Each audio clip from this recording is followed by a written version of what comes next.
Para pemirsa UJ TV, sesaat lagi kita akan menyaksikan program UJ Talk. Dalam program UJ Talk akan menghadirkan narasumber-narasumber yang pasti bisa akan membuat diskusi menarik, mengangkat tema yang dekat dengan kehidupan kita sehari-hari. Nggak penasaran kan tema apa yang akan diangkat dalam UJ Talk kali ini? Makanya stay tune terus di UJ TV, kita saksikan UJ Talk sesaat lagi. Silakan.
Assalamualaikum warahmatullahi wabarakatuh. Shalom, Om Swastiastu, Namo Buddhaya, salam kebajikan.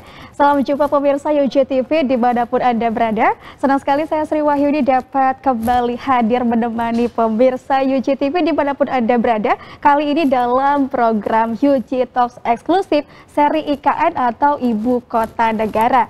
Dan seperti biasa, setiap episodenya UJ Talk eksklusif seri IKN ini akan membahas tentang perkembangan terkini Ibu Kota Negara Indonesia yang berada di Kabupaten Penajam Pasir Utara, Kalimantan Timur. Dan tentunya kami hadir untuk menjawab rasa penasaran pemirsa UJ TV tentang Ibu Kota Negara yang baru yaitu Nusantara. Dan tema UJ Talk eksklusif IKN pada episode hari ini begitu menarik, yaitu sumbu kebangsaan di IKN. Dan tentunya akan menjadi sebuah tema yang begitu menarik untuk dibahas tentunya oleh narasumber-narasumber kita yang luar biasa, yang pada kesempatan hari ini sudah terhubung melalui platform Zoom. Dan tentunya di sini saya di studio pemirsa UJ TV yang mungkin hari ini pagi ini sedang sarapan pagi untuk memulai aktivitas pada hari ini.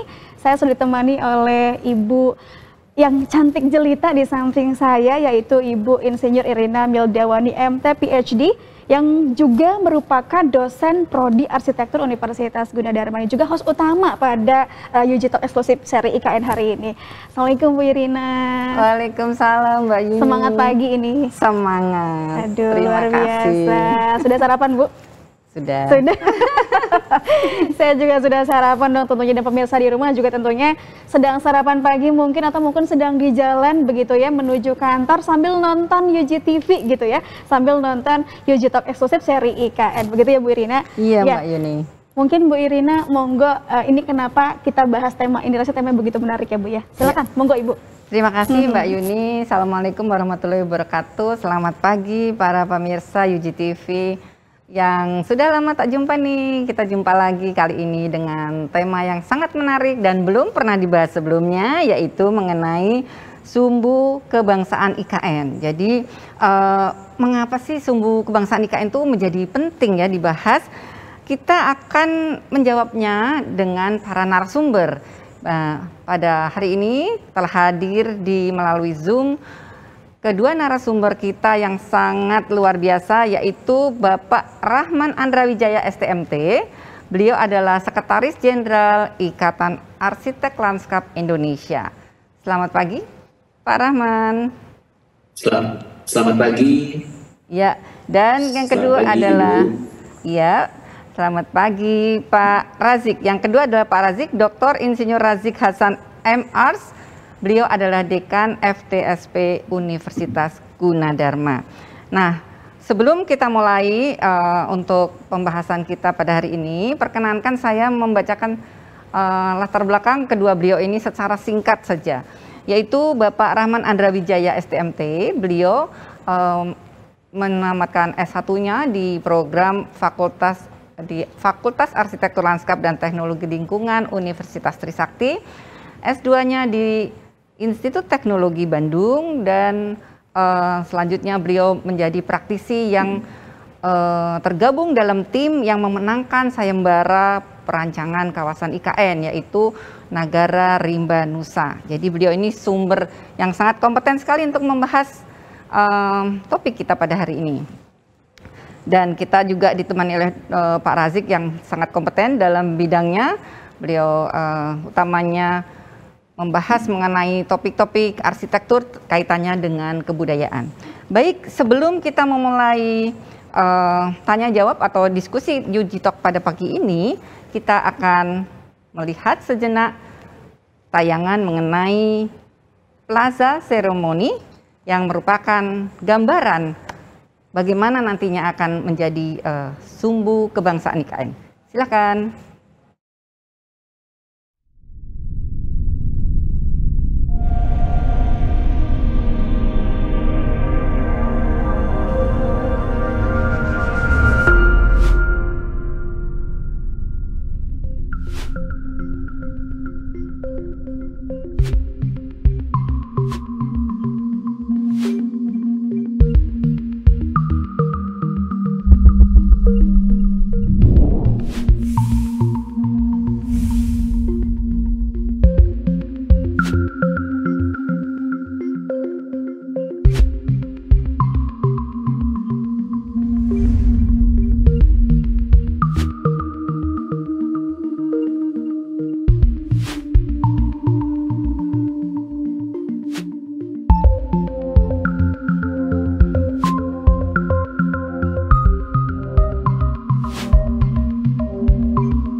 Para pemirsa, demikian tadi kita menyaksikan video tentang Plaza Seremoni, yaitu satu bagian kawasan di dalam sumbu IKN ini.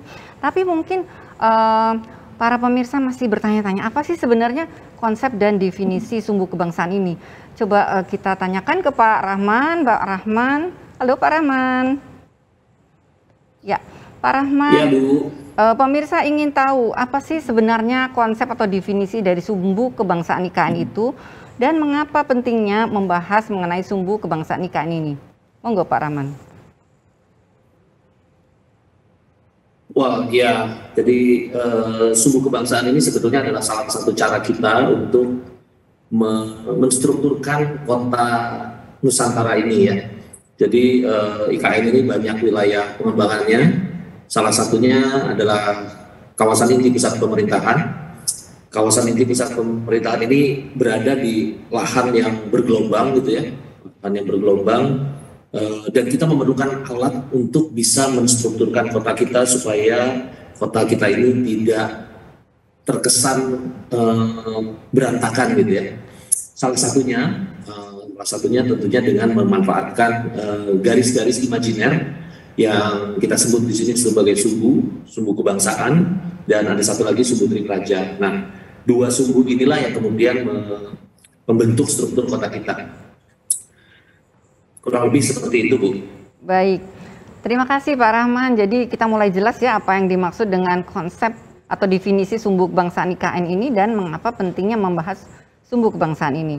Selanjutnya Pak, mungkin Bapak sebagai salah satu dari staf atau perencana yang handal dalam tim perancangan desain sumbu kebangsaan IKN ini, bolehkah kami tahu bagaimana proses tahapan yang telah dilakukan oleh tim perencana atau perancang sebelum tahapan desain sumbu kebangsaan IKN ini dilakukan? Monggo Pak Rahman. Iya, jadi prosesnya mungkin Bapak ada tayangannya? Beberapa slide yang bercerita tentang proses desain sumbu kebangsaan ini ya. Jadi sumbu kebangsaan kita ini sekali ada di lahan yang bergelombang,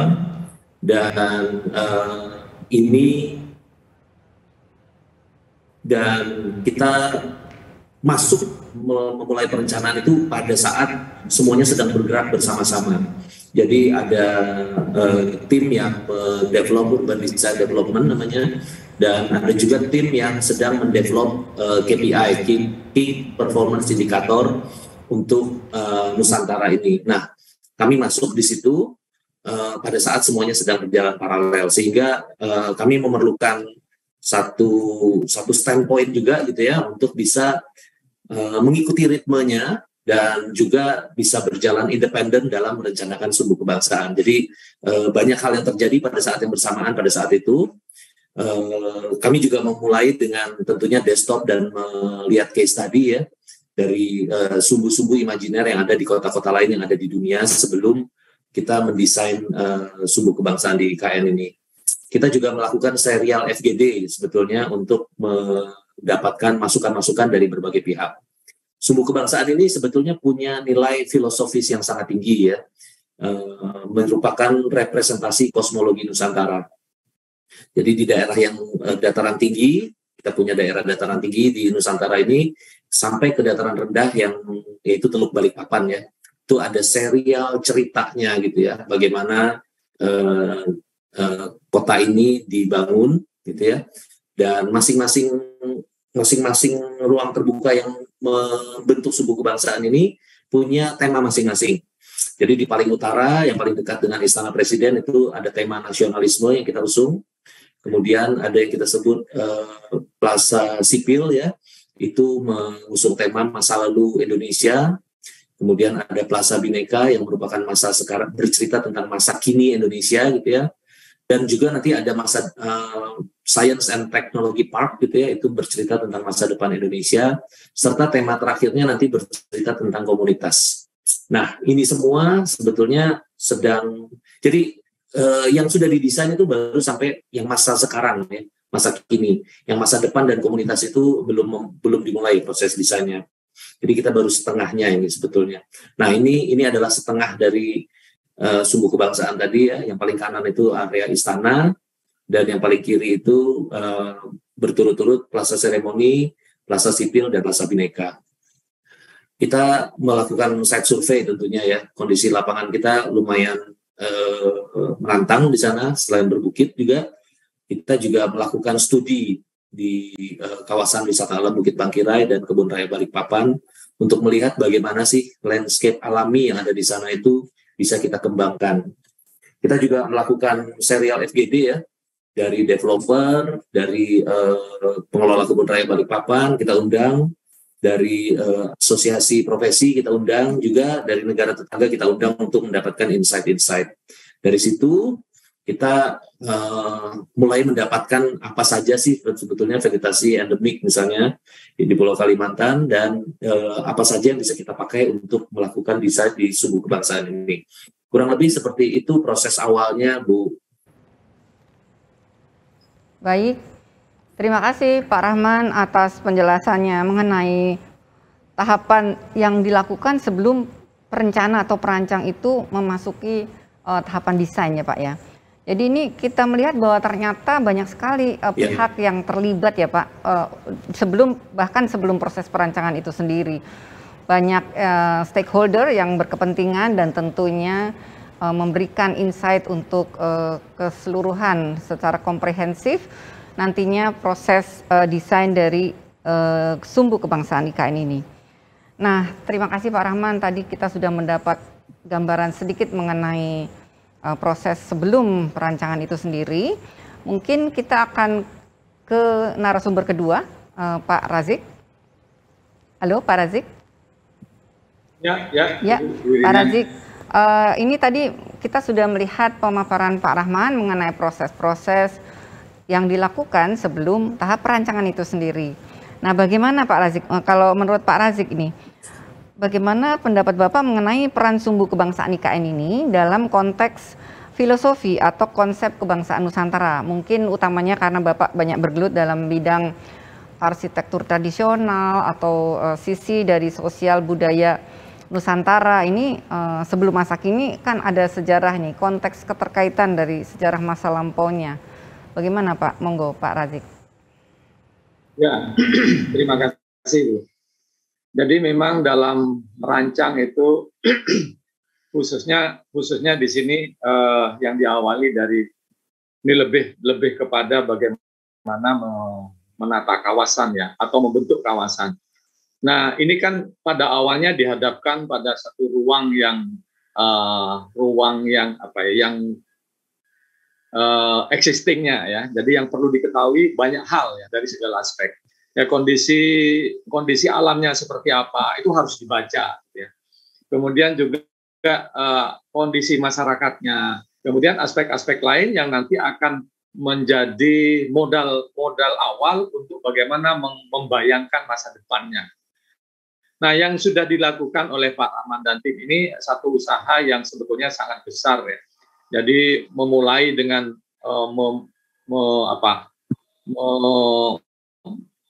mengumpulkan sumber-sumber informasi ya, baik dengan melihat langsung di lapangan, kemudian juga dengan data-data sekunder, kemudian juga diskusi dengan beberapa pihak yang akan terkait dengan bagaimana arah kawasan ini akan dibentuk ya, khususnya ibu kota Nusantara ini akan dibentuk. Tentunya ini melihatnya tidak dalam kerangka kawasan yang skupnya masih mikro seperti ini. Tentu melihatnya dalam konteks keindonesiaan. Tadi seperti disampaikan ada konsep kenusantaraan ya sebagai kemudian diformulasi menjadi sebuah sumbu kebangsaan.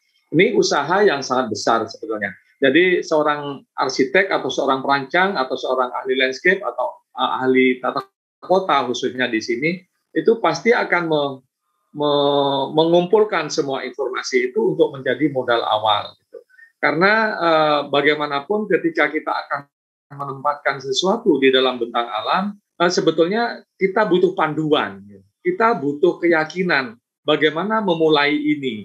Nah, sumbu ini seperti tadi disampaikan adalah sumbu imajiner, itu salah satu cara bagi perancang untuk bagaimana menata kawasan ini agar punya konsep ya, punya sistem yang nanti akan membentuk bagaimana zonasi itu disusun ya, sebelum masuk ke dalam yang sifatnya detail. Karenanya kondisi alam ya itu harus dibaca, kondisi historis sejarah sejarah, signifikansinya seperti apa. Kemudian juga tentunya semua itu harus digali dari sumber-sumber informasi yang sangat beragam, sangat banyak sekali. Seperti misalnya katakanlah bahwa ternyata kawasan ini itu sangat terkait dengan konteks Borneo sebagai sebuah tempat yang menjadi momentum kesejarahan kerajaan di Nusantara. Pada abad keempat itu ada kerajaan Kutai Kartanegara. Ini kan perlu dibaca juga. Ini ada apa sebetulnya? Mengapa Kalimantan ini menjadi kerajaan pertama Indonesia pada abad keempat yang sudah menguasai kawasan Asia, gitu ya, yang juga bisa mengatur bagaimana perlintasan pelayaran misalnya dari India, Cina, ya itu dibaca semua tentunya. Ini akan menjadi modal awal. Nah, ketika tim perancang ini akan membentuk sebuah kawasan yang terorganisir, maka harus diawali dengan itu. Nah, salah satu caranya adalah dengan membuat sumbu-sumbu. Itu sudah hal yang lazim ya, yang harus dilakukan. Memang ketika akan merancang itu harus membuat sumbu-sumbu, sehingga bagaimana ruang-ruang ditata itu punya struktur yang kuat, gitu ya, konsep yang kuat. Ini kan kalau nggak salah saya baca itu dari sumbu ini ada sumbu utara selatan. Itu kan sumbu-sumbu yang umum yang terjadi di Nusantara, yang sumbu utara. Artinya di situ ada satu garis imajiner yang akan mengantarkan pikiran perancang itu bagaimana zona-zona ini ditata. Nah, ini memang menarik sekali. Dia dimulai dari tadi istilah sumbu kebangsaan yang di dalamnya nanti ada banyak hal, ada sumbu-sumbu yang lain juga yang nanti perlu kita diskusikan di dalam sesi berikutnya. Jadi sebetulnya sumbu ini adalah cara yang paling mendasar dari seorang perancang untuk bagaimana zona itu bisa disusun. Saya kira itu, Bu Irina. Baik, terima kasih Pak Razik atas penjelasannya. Sangat menarik sekali ya para pemirsa. Kita jadi terbuka ini pikiran kita bahwa merancang itu suatu proses panjang gitu, dengan latar belakang yang perlu cukup dan itu terkait dengan masa lampau yang sejarahnya panjang juga seperti telah dijelaskan oleh Pak Razik tadi. Ternyata tidak hanya 1-2 dasawarsa tapi beberapa abad yang lampau gitu ya. Jadi sejarah Kerajaan Kutai Kartanegara itu yang tadi telah dijelaskan oleh Pak Razik itu ternyata menjadi inspirasi bagi proses perancangan kawasan IKN mendatang ini. Dan tentunya tadi dari segi perancangan kota atau perancangan arsitektur lanskap ini menjadi suatu panduan yang penting sumbu kebangsaan IKN tersebut.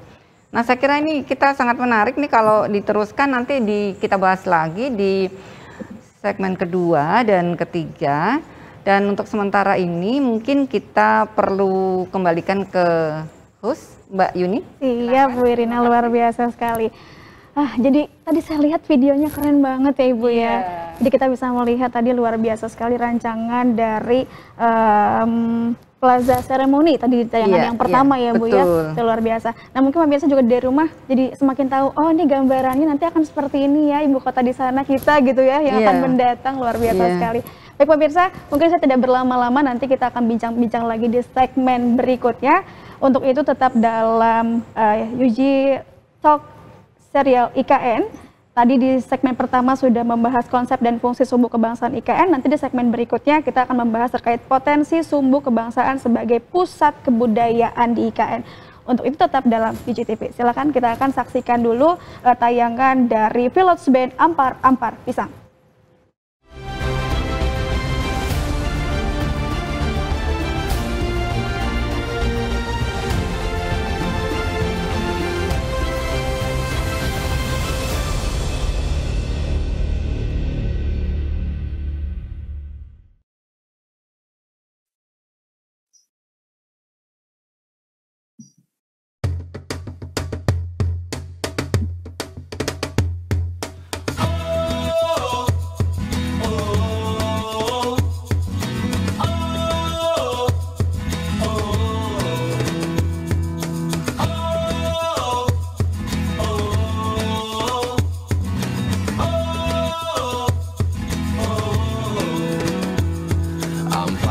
rampar pisang, pisangku belum masak. Masak sabigi di hurung bari-bari. Masak sabigi di hurung bari-bari. Mangga lepak, mangga letok, patah kayu bengkok. Bengkok dimakan api, apinya cangcurupan. Bengkok dimakan api, apinya cangcurupan. Jari kaki sintak, dahuluan kan masak. Jari kaki sintak, dahuluan kan masak. Ampar-ampar pisang, pisangku belum masak. Masak sabigi di hurung bari-bari. Masak sabigi di hurung bari-bari. Mangga ricak, patah kayu bengkok. Tanduk sapi, kuli bir bawang. Tanduk sapi, kuli bir bawang. Nang mana batis kutung, dikitip di bawang. Nang mana batis kutung, dikitip di bawang.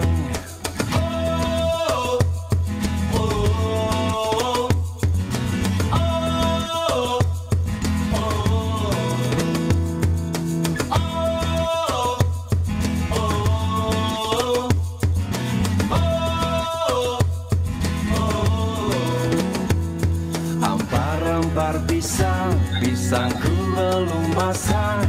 Masak sabigi di hurung bari-bari. Masak sabigi di hurung bari-bari. Mangga lepak, mangga lepok, patah kayu bengkok. Bengkok dimakan api, apinya cangcurupan. Bengkok dimakan api, apinya cangcurupan. Bengkok dimakan api, apinya cangcurupan. Bengkok dimakan api, apinya cangcurupan.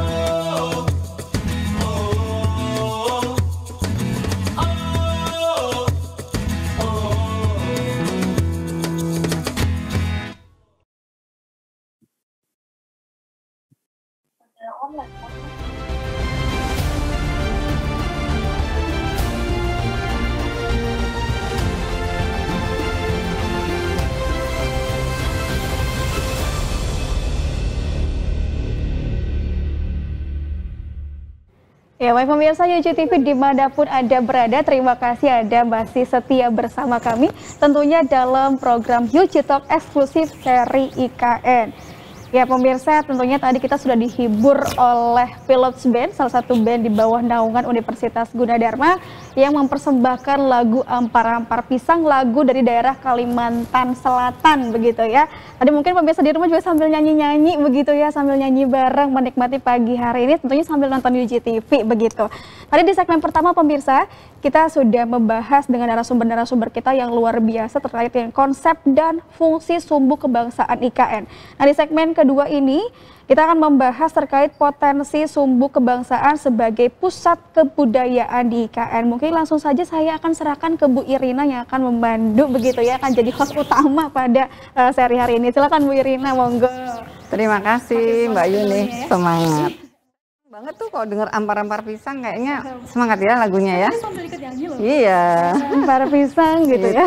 Keren banget, senang sekali saya dengar lagunya. Nah baik para pemirsa, kita kembali ke segmen kedua, yaitu kita akan membahas mengenai seperti tadi telah disampaikan oleh Mbak Yuni, kita akan membahas mengenai potensi sumbu kebangsaan sebagai pusat kebudayaan di IKN. Nah kita akan kembali berbincang dengan para narasumber, yaitu Bapak Rahman Andrawijaya, STMT, beliau adalah Sekretaris Jenderal Ikatan Arsitek Lanskap Indonesia, dan Bapak Dr. Insinyur Razik Hasan MArs, beliau adalah Dekan Fakultas Teknik Sipil dan Perencanaan Universitas Gunadarma. Nah, kedua beliau masih standby di sini. Nah, pertama-tama saya akan menyapa Bapak Rahman, tapi sebelumnya kita saksikan dulu nih, ada video tayang yang bisa memberikan gambaran bayangan masa depan dari sumbu kebangsaan ini di kawasan yang namanya Plaza Sipil. Jadi VT berikut ini adalah Plaza Sipil di Sumbu Kebangsaan IKN. Silakan.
Baik, para pemirsa, kita tadi telah saksikan bersama tayangan mengenai Plaza Sipil yang membawa kita ke alam masa depan gitu ya. Kayaknya kita membayangkan kita berada di sana ya Mbak Yuni ya. Aduh, kayaknya indah sekali. Saya ingin sekali gitu ya. Kita sudah masih bisa mengalami kondisi di sana yang sangat indah. Nah, di balik segala keindahan itu tentunya memerlukan suatu proses perencanaan, suatu proses desain yang tidak mudah. Dan ini akan dijelaskan oleh Pak Rahman. Halo Pak Rahman, kembali kami. Ya Bu. Ya, Pak Rahman, kami ingin tahu nih, bagaimana tahapan proses desain dari Sumbu Kebangsaan ini, yang tentunya dalam konteks perancangan kawasan IKN keseluruhan atau Nagara Rimba Nusa ini, itu memerlukan suatu kolaborasi juga dari para perencana, perancang yang mempunyai banyak latar belakang, dari arsitek lanskap, mungkin juga ada perancang kota, juga ada sipil dan seterusnya, yang tentunya berkolaborasi menciptakan suatu desain yang amat sangat kompleks dengan sangat indah itu Pak. Monggo Pak Rahman dijelaskan bagaimana tahapan proses desain Sumbu Kebangsaan ini. Silakan. Well, ya, jadi tadi setelah kita mulai memahami kondisi tapak gitu ya, kita baru mulai mengelaborasi lebih lanjut apa saja yang bisa kita lakukan. Tadi saya sempat cerita bagaimana masing-masing ruang terbuka di dalam Sumbu Kebangsaan ini memiliki tema ya. Jadi tadi tema Plaza Seremoni itu adalah nasionalisme. Pada saat kita membahas nasionalisme, mulai muncul program-program ruangnya gitu ya. Jadi karena posisinya persis berada di depan Istana Presiden, kita mencoba juga menyiapkan satu lapangan besar seperti alun-alun gitu ya, untuk menjadi lapangan multifungsi. Memang kemudian akan ada pekerjaan cut and fill karena site kita itu bergelombang gitu ya. Tapi bagaimana kita bisa mencapai KPI kita kalau tempat ini banyak kita cut and fill gitu ya. Nah, Sumbu Kebangsaan ini kan cukup panjang dan luasnya total itu lebih dari 40 hektar. Nah, kita akan coba amankan tempat-tempat lainnya. Jadi kalau di dalam Plaza Seremoni kita lakukan cut and fill untuk mendapatkan program ruang lapangan upacara tadi. Di Plaza Sipil yang tadi bercerita tentang masa lalu Indonesia itu kita nyaris tidak melakukan grading sama sekali. Plaza Sipil ini sekitar 14 hektar lahannya relatif terhadap 9 hektar Plaza Seremoni tadi. Di Plaza Sipil kita nanti akan punya Museum Peradaban. Museum Peradaban yang bercerita tentang ya bagaimana sejarah perjalanan bangsa ini ya sehingga menjadi seperti sekarang dan terkulminasi di hadirnya IKN. Yang menarik adalah kita juga mencoba men-set ruang luarnya. Jadi kalau di dalam museumnya itu adalah bagaimana peradabannya muncul gitu ya. Di lingkungan alam sekitarnya yang 14 hektar itu tadi, itu kita juga desain dengan tema yang sangat spesifik, yaitu tema menggunakan ecoregion yang ada di Indonesia. Ecoregion yang ada di Indonesia itu ada 7. Ada 7, Sumatera, Kalimantan, Jawa, Bali, Nusa Tenggara, Sulawesi, Maluku, dan Papua. Secara simbolisme sekali lagi peradaban Indonesia itu muncul dalam konteks lingkungan alam khas Indonesia. Itu yang akan kita dorong. Jadi peradaban yang muncul dan berkembang di Indonesia ini ya karena alamnya itu tadi, maka itu kita Plaza Sipil ini kita sangat teliti gitu ya bagaimana mengembangkannya supaya tema tersebut bisa muncul. Dan yang terakhir Plaza Bhinneka itu juga menimbulkan perdebatan di internal tim sebetulnya. Karena bercerita tentang masa kini Indonesia ini kan terus berkembang ya. Waktu itu kita punya 34 provinsi, sekarang kita sudah lebih dari 34 provinsi. Kita masa kini Indonesia itu mau di-set di mana gitu ya. Jadi pada saat itu jalan tengahnya adalah masa kini Indonesia itu disimbolkan pada saat Undang-Undang IKN ditandatangani. Pada saat itu Indonesia punya 34 provinsi dan 34 provinsi yang ada itulah yang kemudian menjadi dalam tanda petik perlambang masa kini Indonesia pada saat IKN ditandatangani. Mungkin begitu secara singkat Bu Irina. Pak Rahman, ini ternyata kompleks sekali ya latar belakang dari proses perancangan ini. Dan ternyata banyak sekali yang dipertimbangkan seperti potensi alam yang di Indonesia terdiri dari 7 region tadi seperti kata Pak Rahman, 7 region yang mewakili seluruh eco-region di Indonesia tadi. Sangat menarik sekali ya Pak Rahman ya, dan ternyata memang para perancang ini sangat hati-hati sekali dalam mengolah lanskapnya sehingga potensi lanskap yang utama ini dipertahankan dan bahkan didorong untuk lebih mewujudkan atau mewakili dari setiap region itu, begitu ya Pak Rahman ya? Ya Pak Rahman, halo? Pak Rahman? Betul. Ya, baik Pak Rahman, tadi Bapak sudah menjelaskan mengenai ecoregion dan tentunya titik dimulainya sejarah Indonesia masa kini, yaitu di titik ditandatanganinya Undang-Undang IKN. Disitulah dimulai yang menjadi perlambang masa kini untuk patokan menuju ke masa depan ya Pak ya. Nah, mengenai ini Pak, kan tadi sudah dijelaskan oleh Bapak bahwa potensi alam ini dengan bukit-bukitnya dan mungkin air dan sungai dan lembah yang ada di sekitar Sumbu Kebangsaan ini yang menjadi potensi awal ini ada merupakan suatu tantangan sebenarnya ya Pak ya dalam hal mendesain ya. Jadi tantangan ini tentunya ada fisik dan non fisik ini Pak. Mungkin Bapak bisa menjelaskan sedikit lagi mengenai tantangan ini Pak. bagaimana para desainer ini mengatasi tantangan fisik dan non-fisik dalam merancang sumbu kebangsaan ini di area sekitar titik nol IKN. Monggo Pak Rahman. Baik, nah jadi kalau kita masuk ke proses perancangan ya, itu kita kemudian dihadapkan dengan banyak hal. Tadi sudah disampaikan Bu Irina. Nah ini saya ingin sedikit sharing bagaimana kita proses yang kami lakukan pada saat merencana salah satu bagian dari Plaza Seremoni, dari sumbu kebangsaan yang kita sebut sebagai Plaza Seremoni. Plaza Seremoni itu yang persis di depan istana ini ya. Nah, kondisi alam yang ada di sana itu sekali lagi bergelombang. Dan yang masuk pertama kali itu apa? Yang masuk pertama kali itu jalan, Bapak Ibu sekalian. Jalan dia masuk, dia sini seremoni ini bergelombang ya, bergelombang. Namun ya inilah kondisi alamnya gitu ya. Inilah kondisi alamnya yang harus kita handle untuk bisa memasukkan program-program ruang yang ada di Plaza Seremoni ini. Jadi apa saja itu? Nah, kami pertama melihat bagaimana kondisi topografinya. Jadi ya bervariasi dari 19 sampai 40 meter dari permukaan laut. Jadi range-nya cukup dalam gitu ya, Dan kondisi existing-nya sebetulnya itu ada dipotong oleh jalan kebun yang dipakai oleh teman-teman pada saat memanen tanaman pohon-pohon eukaliptus di sana. Jadi site ini terpotong. Jadi kalau ada warna hijau yang linear di sebelah kanan itu sebetulnya adalah jalur jalan. Nah itu kondisinya sedemikian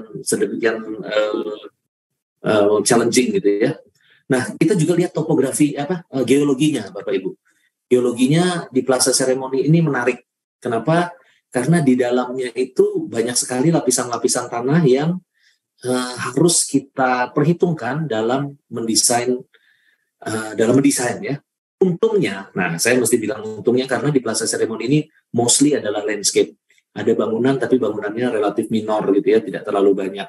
Jadi dalam kondisi geologinya ini cukup mendukung untuk pembangunan baik struktur gitu ya maupun lanskap yang di dalam Plaza Seremoni ini. Nah, ini yang tadi saya sampaikan bagaimana kita melakukan grading yang hati-hati gitu ya, sedemikian rupa menjaga supaya area yang menjadi jalur-jalur utama aliran air hujan itu tetap kita preserve ya. Jadi kalau Bapak dan Ibu lihat gambar yang di tengah itu bagaimana desain grading kita itu masih menyisakan saluran jejaring drainase alamiah. Kebetulan lagi ini adalah area paling hulu dari sistem daerah aliran sungai yang ada di sana. Jadi kita coba jaga itu supaya apapun yang terjadi di hilir itu masih bisa kita kontrol gitu ya. Itu menjadi catatan yang sangat penting. Nah, tadi saya cerita tentang grading. Nah, area yang kita grading itu adalah area yang paling kanan yang ada warna merah dan hijau. Area yang tidak berwarna merah dan hijau itu relatif tidak kita grading. Jadi itu kita akan memanfaatkan kondisi existing-nya. Nah, kita masuk ke tema-temanya ya, masuk ke framework-nya gitu ya. Di framework Plaza Seremoni ini kita mau memastikan bahwa ruang terbuka ini bisa diakses dari berbagai sisi ya. Walaupun memang secara alam agak susah, tapi kita coba membuat konektivitas itu. Kemudian kita juga mau membawa supaya kita bisa mendapatkan satu vista gitu ya, satu vista yang kuat untuk sekali lagi memvisualkan sumbu kebangsaan itu yang sebetulnya imajiner itu tadi. Jadi dari istana hingga ke selatan. Kemudian kita juga mau membuat multipurpose outdoor space ya yang besar supaya kalau ada kegiatan-kegiatan 17-an, kegiatan parade, kegiatan pawai, bahkan kegiatan misalnya pameran di ruang terbuka itu bisa di hold di sini gitu ya. Dan kita juga ingin menjaga supaya suasananya, supaya atmosfernya itu bisa formal dan bisa informal. Nah ini beberapa program ruang yang ada di sana. Lapangan upacaranya cukup besar besar kita buat gitu ya, dan bangunan paling besar, bangunan visitor centernya itu kita sunken sedikit gitu ya untuk mengikuti kondisi topografi juga. Jadi dia nggak menonjol sendiri, tapi kita pendam sebagian sehingga itu secara umum akan secara visual tidak mengganggu gitu ya. Itu yang kami lakukan. Jadi ini ada beberapa skema, ini saya skip saja mungkin ya. Nah ini tadi yang ingin saya sampaikan. Bangunan di depan ini adalah visitor center. Bangunan visitor center ini kita pendam sedemikian rupa supaya lapangan rumput itu kelihatan menerus. Jadi atapnya visitor center itu kita buat dari atap hijau gitu ya, green. Jadi dia seolah-olah menerus, padahal itu bangunan. Kurang lebih seperti itu Bu Irina proses yang kami lakukan dalam merencana salah satu bagian dari Sumbu Kebangsaan, yaitu Plaza Seremoni. Terima kasih Pak Rahman atas penjelasannya, luar biasa sekali ya. Kita sangat bangga ya, suasana yang tercipta yang diinginkan oleh para perencana ini sangat kayaknya membuat kita itu senang karena hijau ya. Mbak Yuni mungkin juga ingin tahu nih nanti akan seperti apa. Jadi bangunan pun diturunkan, jadi supaya tidak menonjol. Yang menonjol adalah alamnya. Jadi kearifan lokal ini sangat dijaga oleh perencana dan perancang dari Sumbu Kebangsaan ini, rupanya tadi telah dijelaskan oleh Pak Rahman. Jadi tentunya kita telah mengenal bagaimana kearifan lokal ini terdiri dari unsur alam maupun unsur budaya. Nah tadi Pak Rahman telah banyak menjelaskan mengenai kearifan lokal dari segi elemen alamnya yang dipertahankan oleh para perancang dari kawasan Sumbu Kebangsaan IKN ini, dan tetap mempertahankan kehijauan hutan sekitar dari plaza atau plaza sipil dan plaza seremoni di Sumbu Kebangsaan IKN. Nah dari elemen-elemen kearifan lokal dari elemen alam tadi, kita beranjak ke elemen sosial budaya. Bagaimana kiranya kearifan lokal yang ditinjau dari segi sosial budaya ini dapat dipertahankan atau melengkapi dari pendekatan kearifan lokal dalam bidang kearifan lokal dalam elemen alamnya. Nah untuk itu kita kembali ke narasumber kedua, yaitu Pak Dr. Insinyur Razik Hasan. Halo Pak Razik, masih bersama kami? Pagi.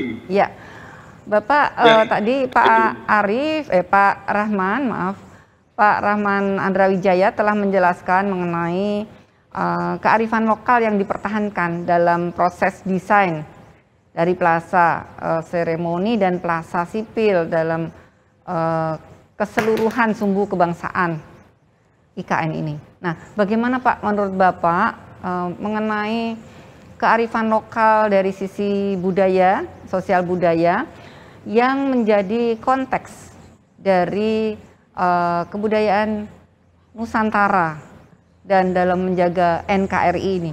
Bagaimana? Monggo Pak Razik. Baik Bu, jadi mungkin ini sekali lagi perlu sampaikan terkait dengan apa yang disampaikan oleh Pak Rahman ya. Pak Rahman ini selaku tim ya, salah satu tim ya, tim dari pemenang sayembara IKN. Dan perlu diketahui juga bahwa yang kita bahas ini adalah KIPP-nya ya, Kawasan Inti Pusat Pemerintahan. Jadi tadi seperti yang disampaikan bagaimana proses mendesain itu dilakukan. Pertama-tama memang menggali sumber-sumber informasi penting terkait dengan semua aspek sebetulnya, aspek intangible dan tangible.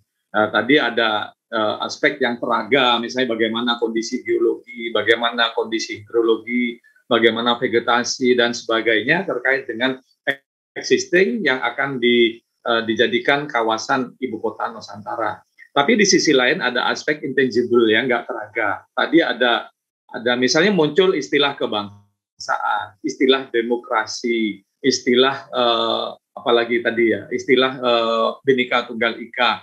Itu kan sesuatu yang nggak teragam, yang dicoba dihimpun oleh tim pemenang ini untuk bagaimana meng-create IKN nanti menjadi sebuah kawasan yang tertata. Jadi tadi munculnya sumbu-sumbu itu sebetulnya bagian dari proses. Jadi memang apa yang dilakukan itu adalah adalah satu hal yang memang wajib ya di dalam bagaimana perancang itu melakukan proses perancangan. Nah, kalau De Chiara itu mengatakan bahwa ketika seorang perancang masuk ke dalam sebuah kawasan, maka seluruh indera itu bekerja.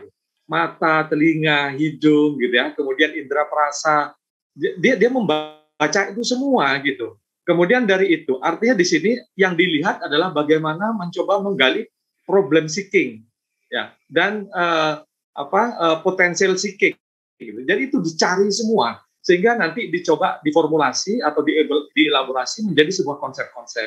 Nah, salah satunya tadi adanya sumbu imajiner. Itu kan satu proses yang memang memutuskan bagaimana sumbu imajiner ini didesain seperti ini ya, dirancang seperti ini. Kemudian nanti ada beberapa fragmen-fragmen atau zona-zona yang mulai dari zona tadi ada zona demokrasi, ada zona istilahnya tadi ruang hijau, kemudian ada hunian, kemudian ada pusat pemerintahnya dan ada istana di situ. Ini kan membentuk satu rangkaian yang terikat pada sumbu-sumbu.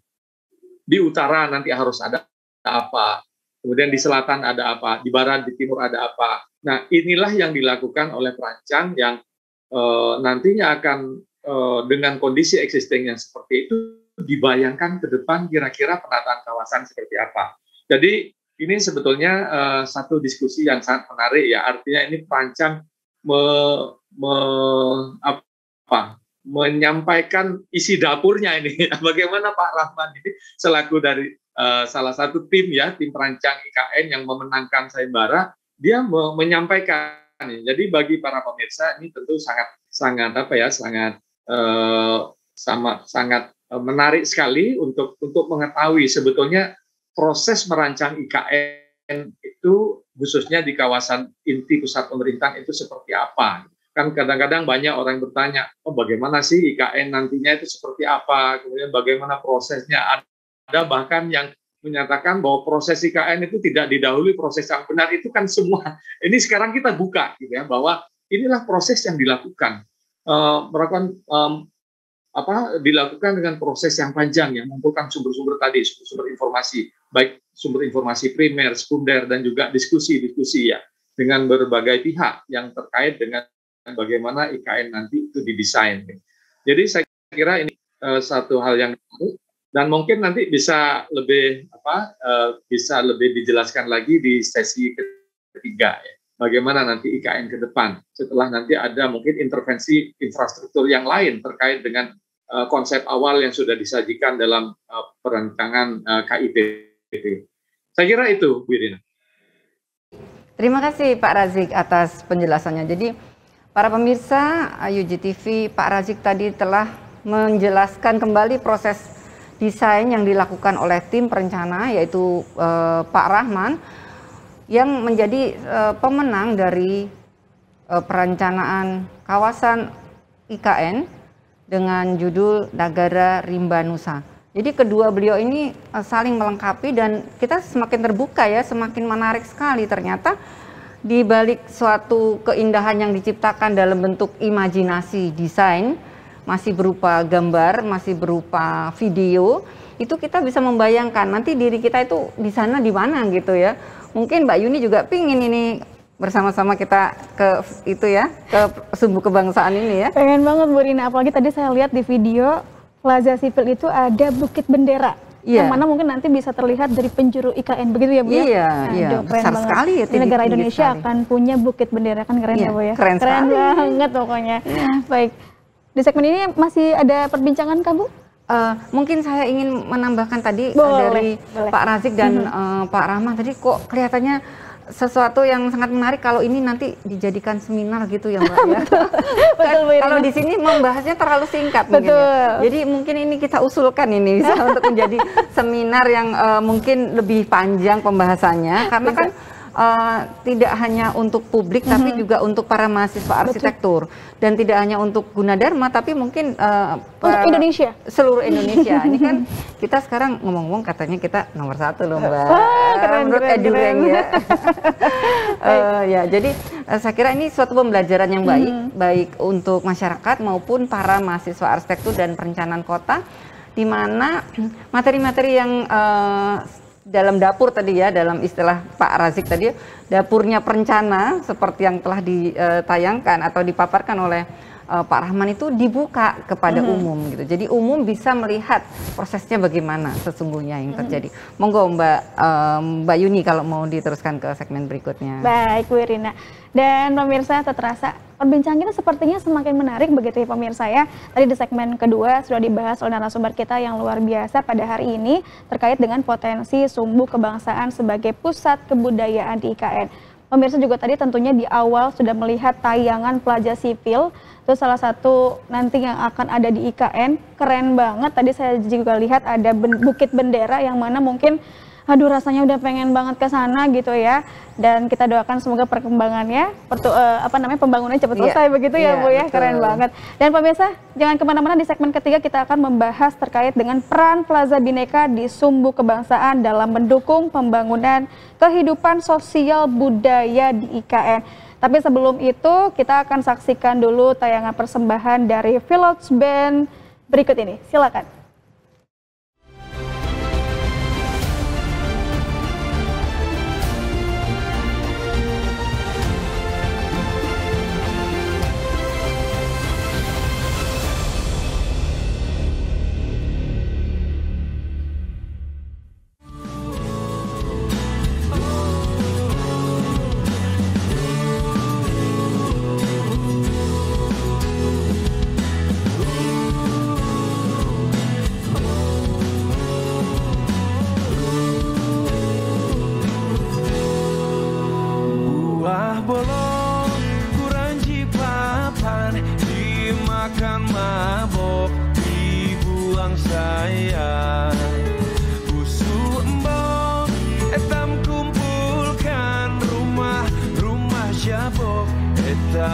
Lestarikan buah salak mudah diperam, dimakan kelak, dibuang sayang.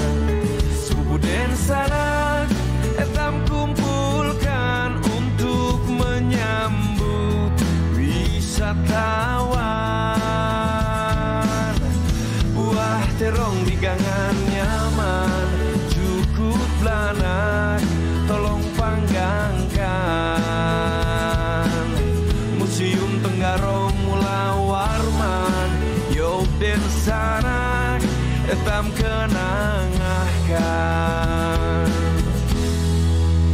Buah salak mudah diperam, dimakan kelak, dibuang sayang. Tubuh den sanak etam kumpulkan untuk menyambut wisatawan.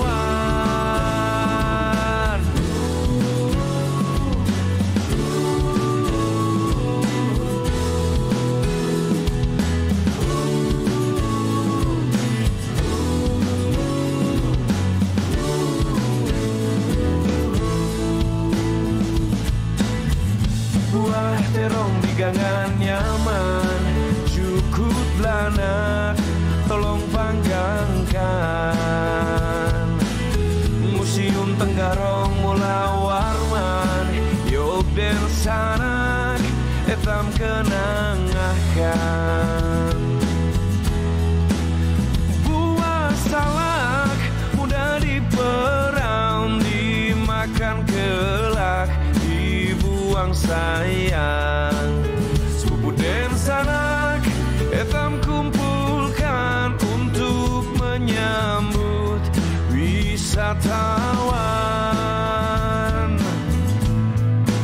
Subuh den sanak etam kumpulkan untuk menyambut wisatawan.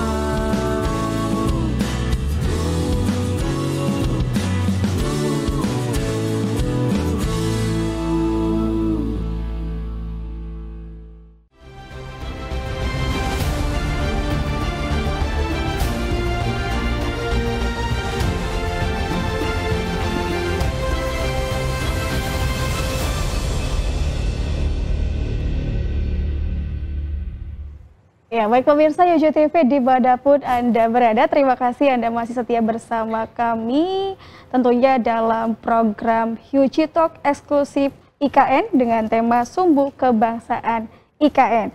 Dan tadi pemirsa juga sudah dihibur oleh Village Band dengan lagunya Buah Bolok yang merupakan lagu dari daerah Kalimantan Timur seperti ibu kota negara ini yang ada di Penajam Pasir Utara, Kalimantan Timur begitu. Mungkin nanti bisa apal lagunya ya, begitu sama-sama. Tadi Bu Irina juga sambil nyanyi-nyanyi pemirsa sudah hafal sama lagunya. Baik, tadi di segmen sebelumnya pemirsa kita sudah bahas dengan narasumber-narasumber kita yang luar biasa terkait dengan potensi sumbu kebangsaan sebagai pusat kebudayaan di IKN.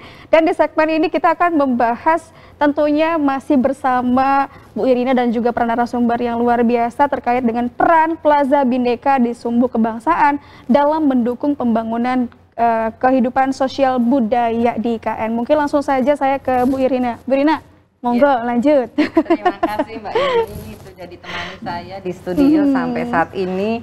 Jadi para pemirsa, kita kembali ke segmen ketiga yaitu mengenai peran Plaza Bhinneka di Sumbu Kebangsaan dalam mendukung pembangunan kehidupan sosial budaya di IKN.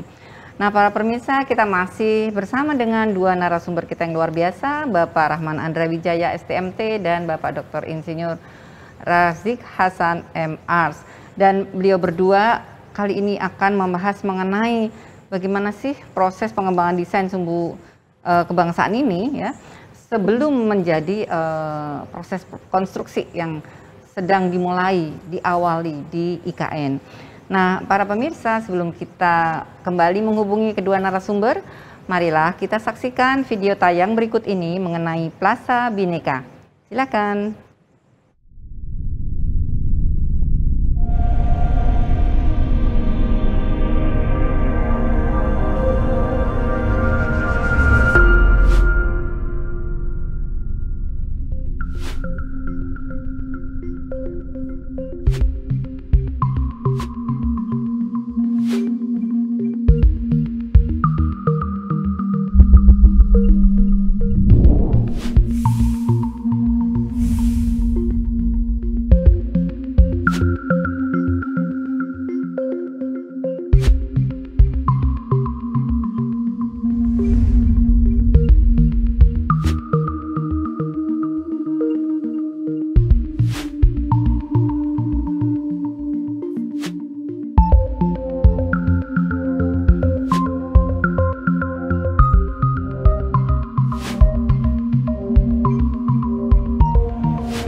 Para pemirsa Yuji TV kembali bersama kita setelah kita menyaksikan tayangan dari video mengenai Plaza Bhinneka tadi. Kelihatannya sangat menarik dan kita akan menanyakan kepada Pak Rahman sebagai tim perencana dan perancang dari Sumbu Kebangsaan IKN ini, dan tentunya kita tadi melihat bagaimana Plaza Bhinneka itu kira-kira di masa depan. Nah, Pak Rahman, halo Pak Rahman, masih bersama kami. Ya, Pak Rahman, tadi kita menyaksikan ini Pak, mengenai Plaza Bhinneka. Tadi kelihatannya ada 3 zona ya, A, B, C, dan menarik sekali meskipun katanya tahapannya sekarang masih sedang dilakukan dan masih akan berlangsung. Mungkin Pak Rahman bisa memberikan gambaran mengenai Plaza Bhinneka ini sebenarnya apa sih yang ada di sana yang akan kita alami nantinya di sana gitu Pak? Dan tentunya kita juga ingin tahu bagaimana prosesnya, bagaimana. Monggo Pak. Ya baik, jadi Plaza Bhinneka ini adalah menurut saya salah satu bagian yang paling menarik ya, karena sekali lagi menggambarkan bagaimana masa kini Indonesia itu adalah tantangan yang tersendiri menurut saya, agak berat karena semua orang pasti akan punya interpretasi yang berbeda-beda. Plaza Bhinneka tadi disampaikan memang terdiri dari tiga smaller spaces gitu ya. Sementara ini kita sebut aja A, B, C supaya mudah. Walaupun namanya nanti apa kita juga belum tahu, karena istilah Plaza Bhinneka ini pun masih istilah dari perencana ya. Plaza Bhinneka itu bagian pertamanya terdiri berisi monumen 0.0 IKN. Monumen 0.0 IKN ini tadi waktu di video sudah ditampilkan ya, monumen 0.0 ini sebetulnya adalah menggambarkan bagaimana sambutan, bagaimana penerimaan masyarakat lokal, masyarakat Penajam Pasir Utara ya tentang hadirnya IKN. Jadi kita merayakannya dengan menyiapkan sebuah monumen sederhana tapi dengan ornamen lokal. Jadi kita memberikan tempat khusus, tempat spesial di mana disinilah titik masuk pertama kali IKN ke bumi Penajam Pasir Utara. Ini simbolismenya dan apa yang tergambar di tugu itu ragam hiasnya itu sebetulnya mengambil saripati dari budaya lokal ya. Jadi ada burung enggang gitu ya, ada pohon kehidupan dan itu semua kita coba terjemahkan ke dalam bentukan ini. Nah, kalau di monumen 0.0 ini adalah perlambang kita memasuki wilayah baru gitu ya. Kemudian apa sih yang masuk? Yang masuk itu ada tadi ada 34 totem kebangsaan ini tadi, totem Nusantara ini tadi, yang masing-masing totem itu akan dihias dengan ornamen lokal sekali lagi dari 34 provinsi. Tadi saya menyampaikan kenapa 34 provinsi, karena pada saat Undang-Undang IKN itu ditandatangani, Indonesia punya 34 provinsi. Nah, totem kebangsaan ini bentuknya sebetulnya mengambil, tadi disampaikan oleh Pak Razik ya, kita itu punya kerajaan tua yang ada di Kalimantan Timur, namanya Kutai Kartanegara. Kutai yang ada sekarang itu namanya Kutai Martadipura, jadi perkembangannya gitu. Nah, Kutai Kartanegara ini, dari mana kita tahu Kutai Kartanegara? Karena kita menemukan yupa, prasasti-prasasti yang menjadi penanda bahwa pada masa itu ada kerajaannya. Nah, yupa ini bentuknya segitiga gitu ya, panjang. Nah, bentuk yupa inilah yang kami interpretasikan menjadi totem-totem kebangsaan ini. Kami berdiskusi dengan antropolog ya, namanya Bumi itu.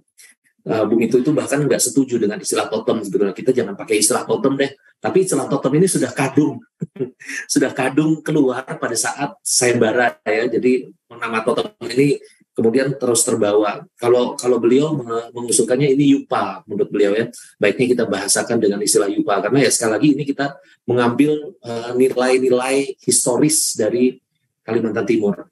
Nah, apa saja yang digambar di yupa ini gitu ya. Ini kami berkolaborasi dengan teman-teman desainer grafis ya. Teman-teman desainer grafis dengan antropolog tadi juga kita coba merumuskan, menstrukturkan. Jadi kita membuat yang paling atas dan paling bawah itu kita sebut indeks ya.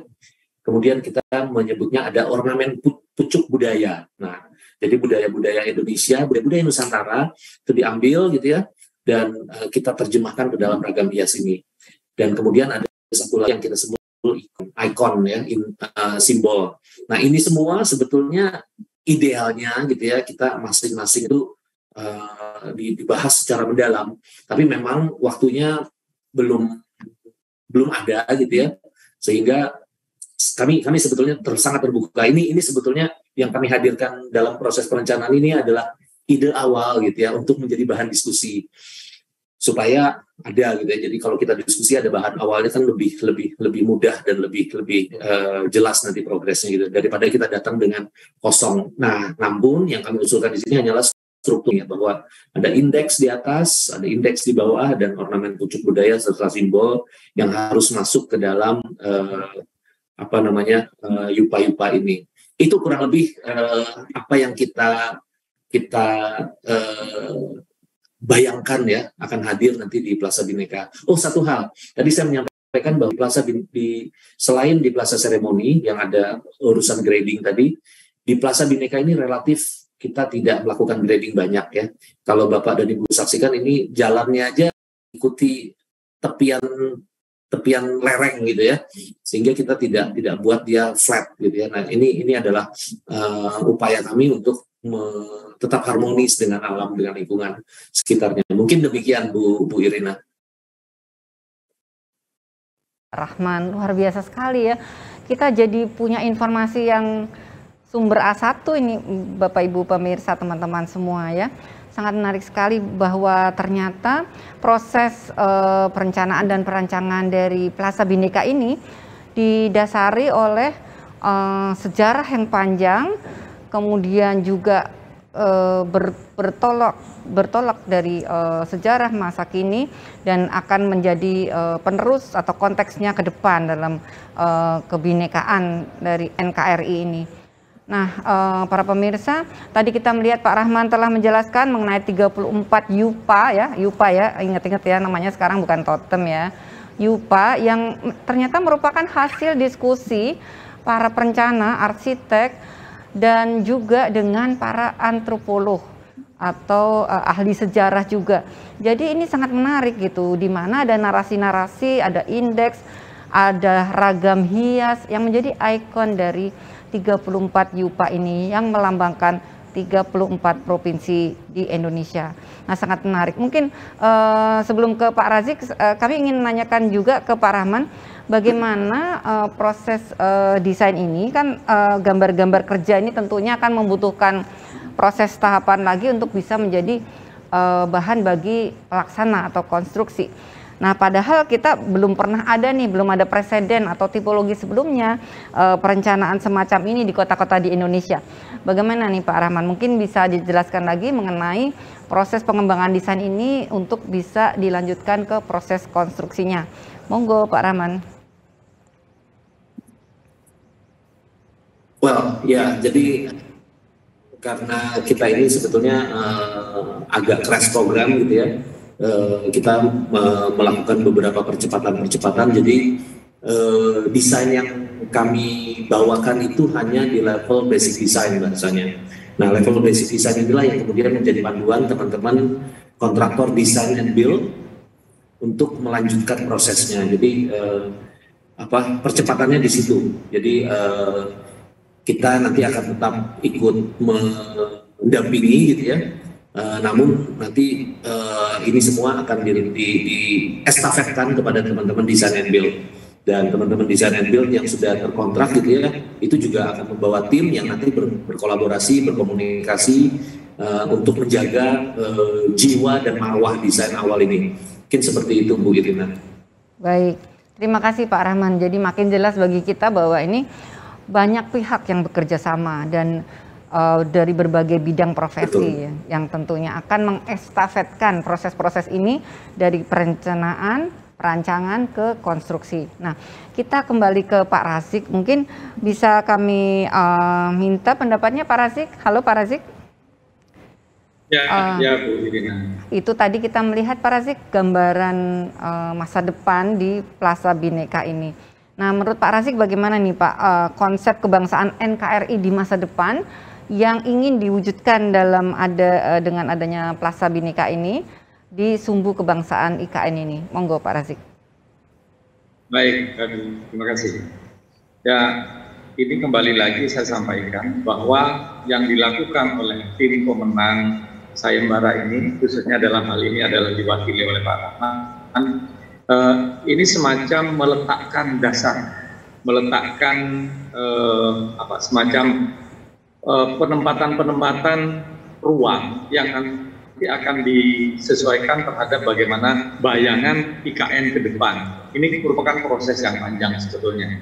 Tapi peletakan dasar yang sudah dilakukan ini sudah disepakati bersama dan itu sudah sesuai dengan apa yang menjadi harapan khususnya dalam ini pemerintah dalam rangka mengembalikan bukan memindahkan, mengembalikan IKN ke Kalimantan seperti yang disampaikan oleh beberapa pembicara sebelumnya.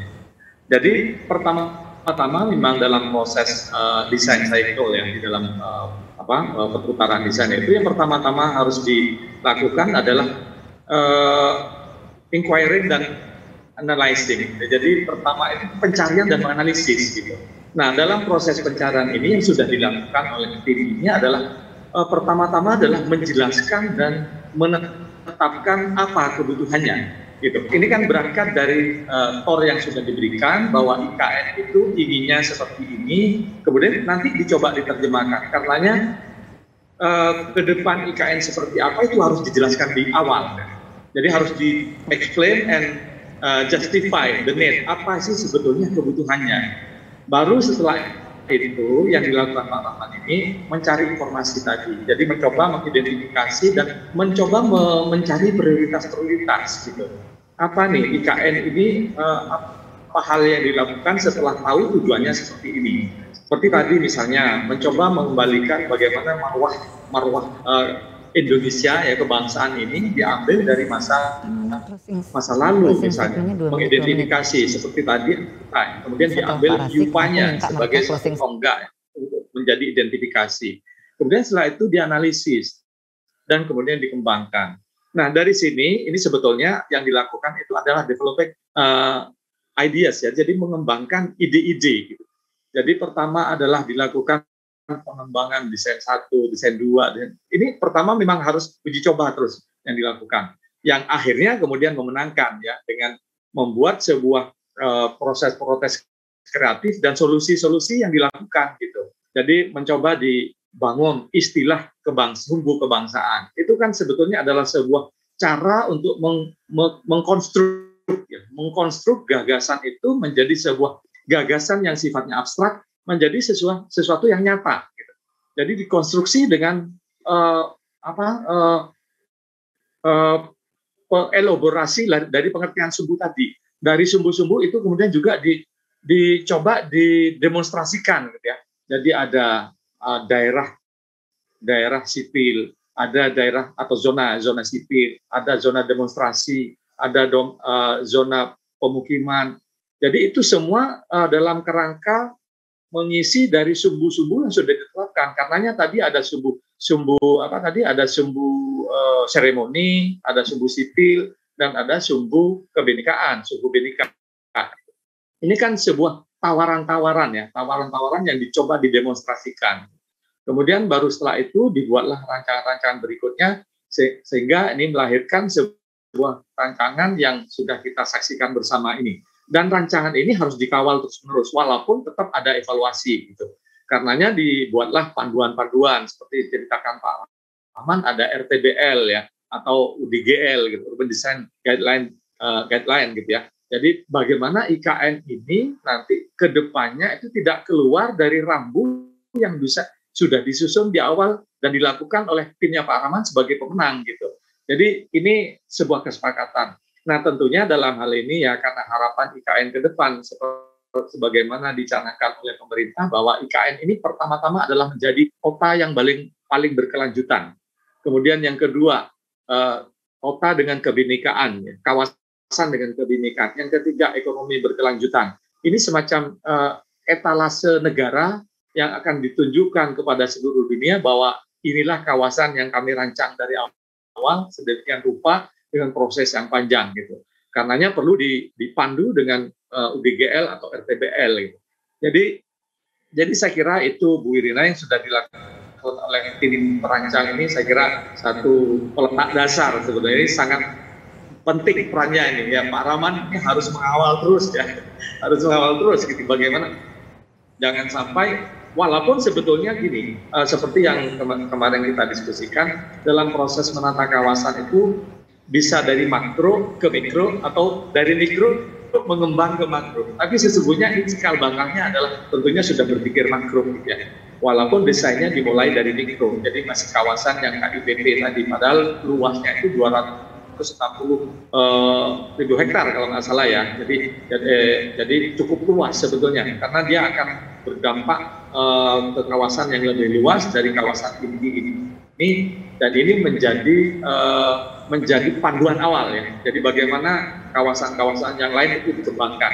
Jadi apa yang sudah dilakukan oleh pemenang ini itu menjadi titik tolak bersama. Nah karenanya saya kira karena sudah tadi bahwa penjelasan dan keputusan tentang bagaimana kebutuhan IKN di depan itu sudah ditetapkan, kemudian dicoba digali, identifikasi dan dibuat prioritas-prioritas, kemudian sudah dilakukan analisis dengan berbagai hal. Nah ini tentu akan menjadi titik tolak yang harus dikawal terus-menerus.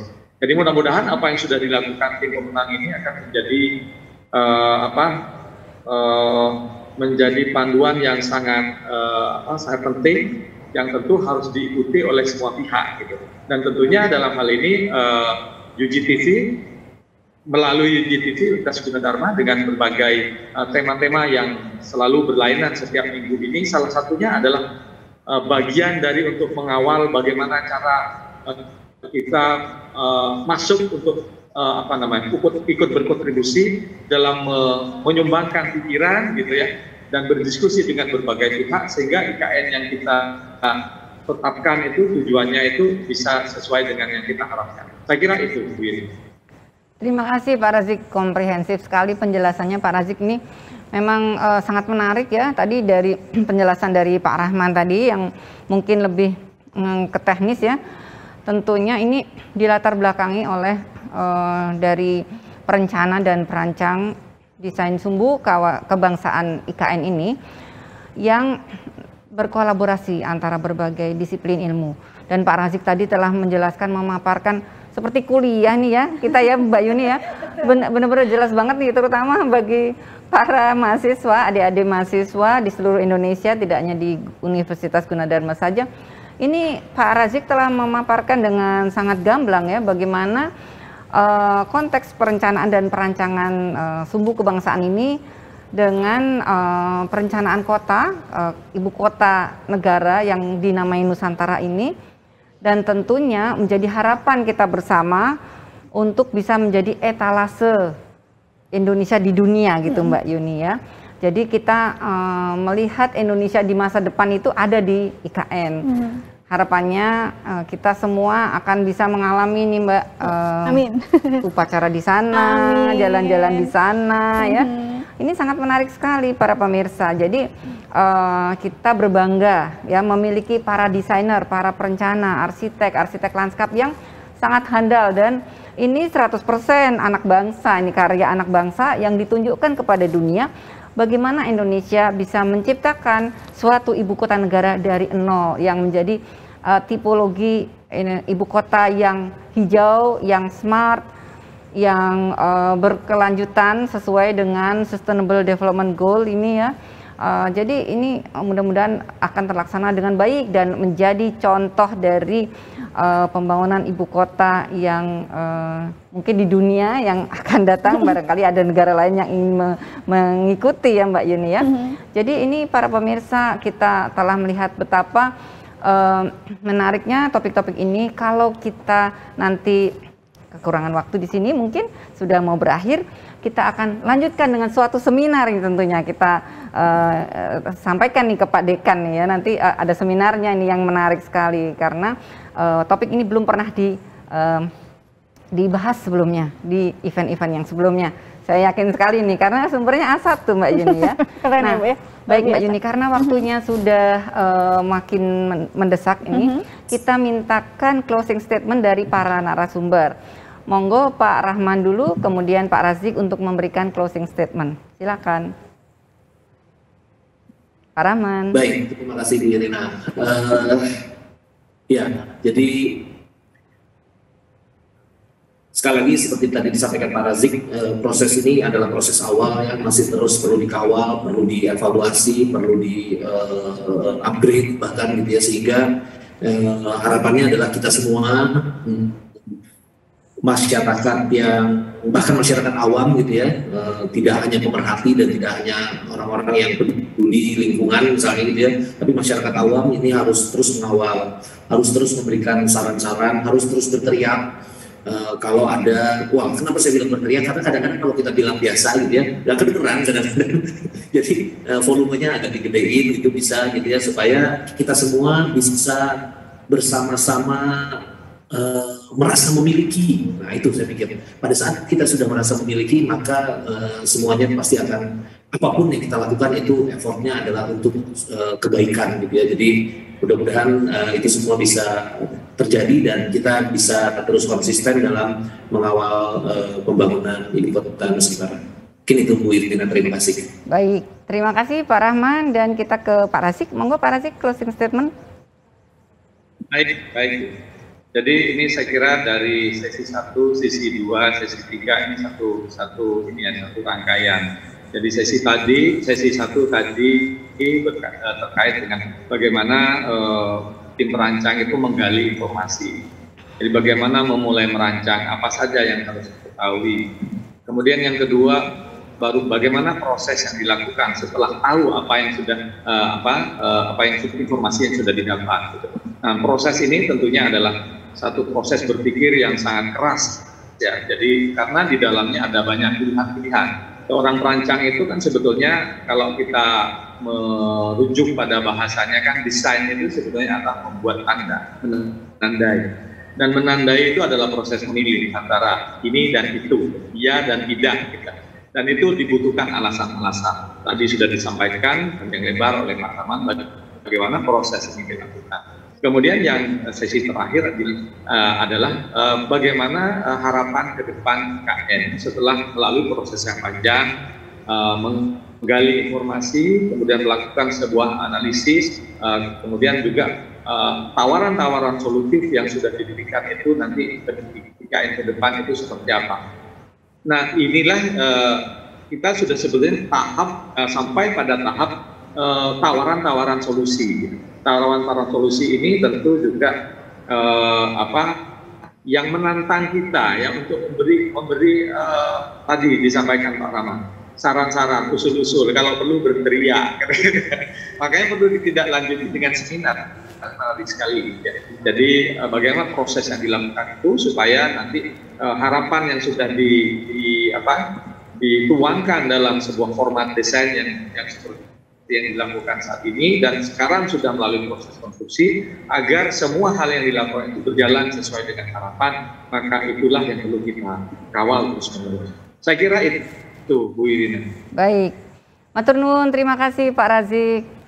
Baiklah para pemirsa, kita telah sampai di ujung penghabisan dari acara ini.